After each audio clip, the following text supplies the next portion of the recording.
율법 이전의 11조에는 이제 11조를 보기에 앞서서 이제 아브라함과 야곱이 이제 율법을 시내산에서 받기 전에 아브라함과 야곱에게 이제 11조라는 이야기가 이제 언급이 되거든요. 근데 그러기에 앞서서 그 당시에 고대 근동의 문화에 11조라는 거는 비일비재했습니다. 예를 들어서 아브라함이 나왔던 메소포타미아 그쪽에서는 이미 아브라함 시대 이전부터 11조를 다 드리고 있었어요. 이제 그러니까 이방 나라. 그렇죠. 이방 나라 그냥 이거 문화예요, 문화. 11조라는 것은 이제 고대 근동의 신들에게도 이제 바치는 것도 있고, 또한 왕들에게 바치는 어떤 세금도 11조의 형식으로도 많이 띄고, 또 이 왕이 좀 작은 왕이 좀 큰 왕한테 존경의 의미로도 11조를 바치고, 그 다음에 전쟁 같은 거를 해서 전리품들이 생기잖아요. 그러면 그것을 도와줬던, 아니면 그것을, 그렇게 할 수 있도록 묵인해줬던, 뭐 그런, 나보다 더 센 왕. 그런 왕들한테 가서 고마움의 표시로 11조도 드리고 이랬습니다. 그래서 고대 근동에 이미 이거는 역사적으로 이미 너무나 명백한 사실이기 때문에 그 토판 같은데 이렇게 11조에 대한 이야기들이 많이 적혀 있고요.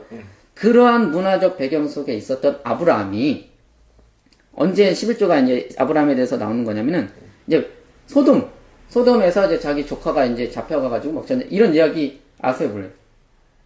모르죠? 소금 기둥들. 예, 소금 기둥되고 막 이런 소돔과 고모라를 이렇게 다른 나라 막 연합군들이 침범을 해가지고 조카를 막 데려가고 막 재물을 다 뺏어 갔어요. 그 전쟁을 일으켜서. 그때 아브라함이 이제 그 소식을 듣고 아브라함이 자기 집에서 기르던 용사들과 함께 쳐들어갑니다. 자기 조카를 구하기 위해. 그 소돔과 고모라의 그 사람들을 구하기 위해. 쳐들어가가지고 그들을 이렇게 다시 다 빼와요. 그리고 빼앗겼던 재물들 다 취해서 다 가지고 와. 이게 딱 가지고 오는데, 멜기세덱이라는 사람을 만나는데, 이게 되게 희한한 인물입니다. 뭐, 하나님의 제사장이라고 나와요. 구약성경에. 창세기 14장 18절에서 20절 보면. 근데 그가 하나님의 이름으로 축복을 합니다. 복을 줍니다. 아브라함한테. 복을 빌어줘요. 그러니까 아브라함이 전리품 중에 10분의 1, 전리품이 뭔지 알죠? 전쟁을 통해서 얻어진 그 전리품 중에 10분의 1을 아비멜렉에게 바칩니다. 자, 이것을 통해서 사람들이, 이제 많은 교회들이, 봐라. 아브라함의 11조. 우리도 그것을 본받아야 된다. 심지어는 율법 이전에 있었기 때문에 율법이 지금 우리에게 구속력이 없다고 해서 11조를 안 내는 건 아니다. 왜냐하면 아브라함이 율법 이전에 11조를 드린 거기 때문에 이것은 지금 우리에게도 유효한 것이다. 이렇게 주장하시는 분들이 있어요. 그래서 그 아브라함의 그 전리품을 주잖아요.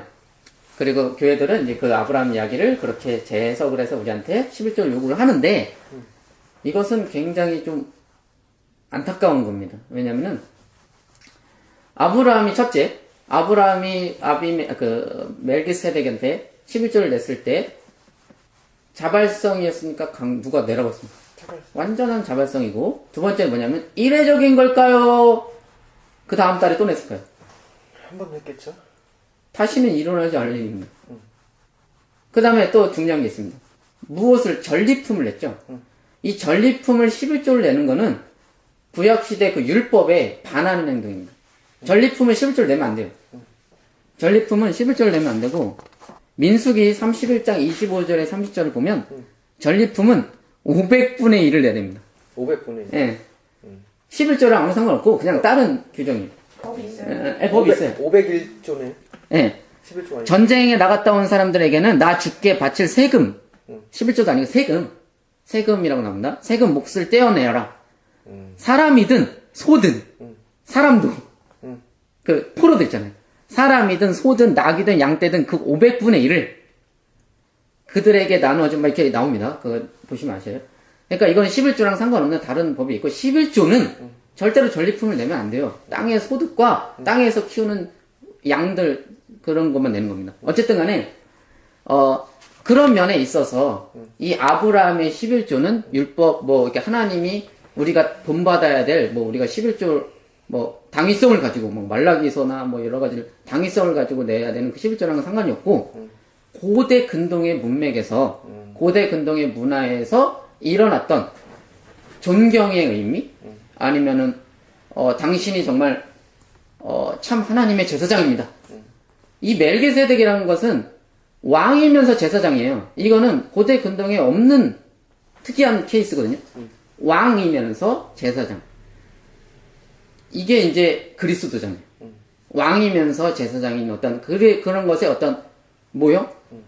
왕은 이스라엘은 왕은 유다 지파고 제사장은 레위 지파인데 왕이면서 제사장이 되려면 예수 그리스도가 어디 지파입니까? 유다 지파죠. 근데 예수 그리스도가 우리의 제사장이라고 하죠. 레위 지파가 아니잖아요. 그러한 어떠한 어려움들 그걸 해소하기 위해서 신약 히브리서에는 예수 그리스도는 멜기세덱을 따랐다 이런 말을 해요. 멜기세덱은 왕이면서 제사장인 그런 상징적인 인물이에요.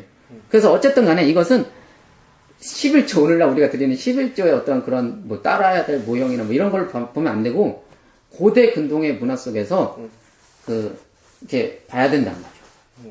그래서 전리품이고 자발적이고 그러니까 우리가 드리는 구역에서 말하는 10조랑 다른 점이죠. 그 다음에 그런 여러 가지 일회적인 거 그런 여러 가지 면을 봤을 때 이것은 고대 근동의 문화에서 봐야 된다. 그러니까 이제 모세로 통해서 11조가 명백하게 율법적으로 딱 계시가 된 거와도 차이가 있다는 거죠. 차이가 있죠. 상관이 없는 겁니다. 상관이 없는 거죠. 고대 근동의 이건 문화인 그냥 문화라는 거죠. 그렇죠. 존경의 의미로. 그렇죠. 그러니까 구약에 이거 하나님이 요구한 것도 아니에요. 하나님이 요구한 것도 아니고. 그러니까 구약 시대 율법은 당시의 문화였던 11조 문화를 하나님께서 재해석하셔서 그러니까 그거를 활용하셔서 하나님도 그 당시의 문화를 이용하시잖아요. 그 문화를 이용하셔서 세상 나라들은 이런 식으로 11조를 낸다. 세상 나라들은 이런 의미로 11조를 낸다. 그러나 너희들은 이런 의미로 11조를 내어라 하면서 율법을 주신 거죠. 근데 그러기 이전에 그러니까 이전에 그렇죠. 이전에 고대 근동 문화의 배경 속에서 봐야 된다는 거죠.